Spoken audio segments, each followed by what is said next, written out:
Halo adik-adik, apa kabar kalian? Kembali bersama Miss Denisa di sini. Sudah siap belajar IPA? Semangat adik-adik, Miss Denisa akan menemani pembelajaran kalian hari ini. Hari ini kita akan belajar tentang sistem pernafasan. Penasaran bukan? Yuk simak video yang Miss Denisa siapkan.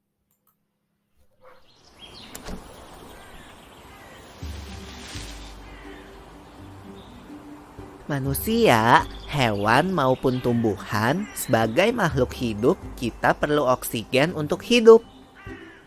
Waktu bernafas, kita mempunyai organ-organ yang bekerja sama dan membentuk sistem organ yang bekerja mengatur oksigen yang ada di lingkungan hidup sampai pada setiap sel yang kita butuhkan. Oksigen ini tidak tersedia di dalam tubuh makhluk hidup. Kita mendapatkan oksigen dari lingkungan sekitar kita. Bernafas artinya kegiatan menghirup atau memasukkan oksigen dari lingkungan hidup dan mengeluarkan karbon dioksida dan uap air melalui alat pernafasan kita. Kali ini kita akan mempelajari lebih lanjut tentang organ-organ pernafasan manusia.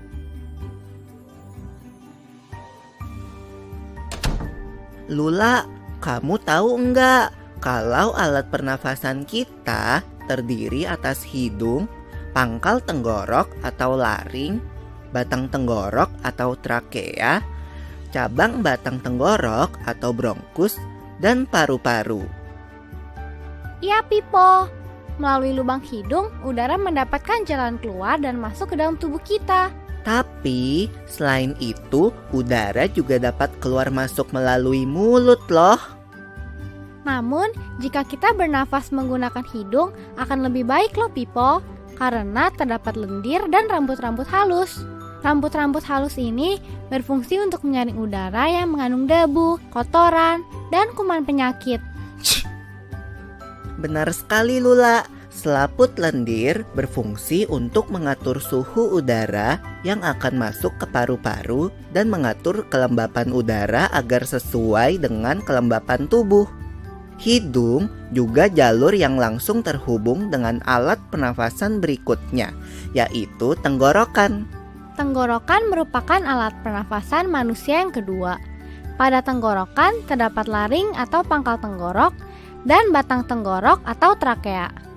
Pada bagian dalam dinding batang tenggorok terdapat selaput lendir dan rambut-rambut halus yang selalu bergetar yang berfungsi menghalangi benda-benda asing yang akan masuk ke paru-paru.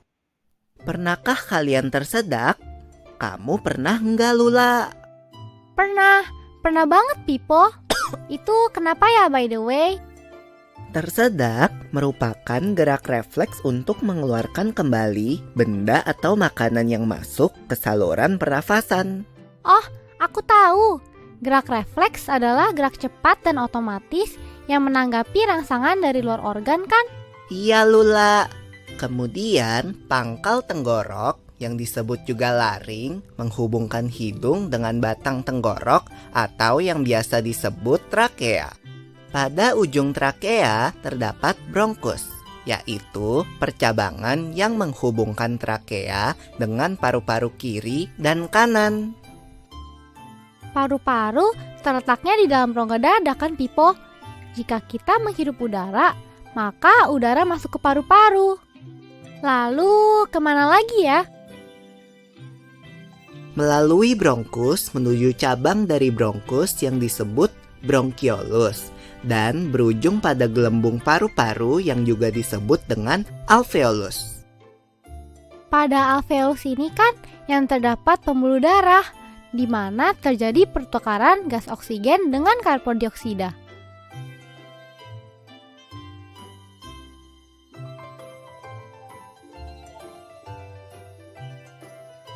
Well, Pipo, tahu gak kalau sistem pernafasan kita terdiri dari dua kan?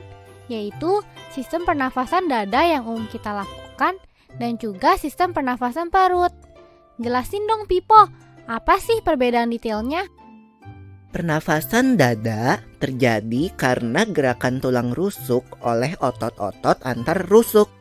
Pengambilan udara terjadi saat otot antar rusuk berkontraksi atau mengerut, sehingga tulang rusuk terangkat ke atas menyebabkan rongga dada dan paru-paru membesar.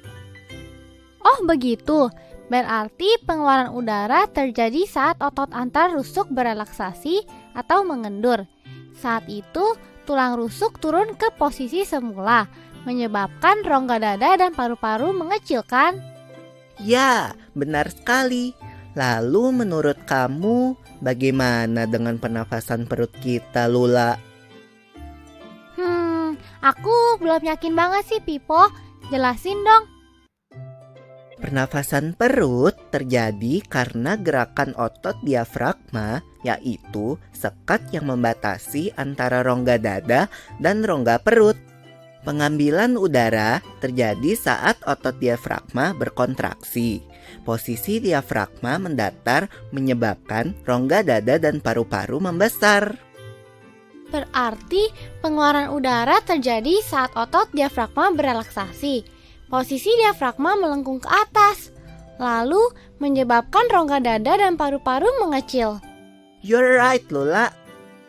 Lalu, gimana kalau kita sesak nafas karena banyak asap? Itu akan kita bahas lagi dalam video selanjutnya. Nah, bagaimana adik-adik? Keren bukan? Pasti kalian sudah menemukan permasalahan dalam video tersebut, bukan? Diskusikan dan catat ya. Yuk, cocokkan permasalahannya. Apakah sama dengan hasil identifikasi Miss Denisa? Keren, kalian hebat. Langkah selanjutnya, cari jawaban dari permasalahan tersebut. Hebat. Lalu, presentasikan di depan kelasmu ya.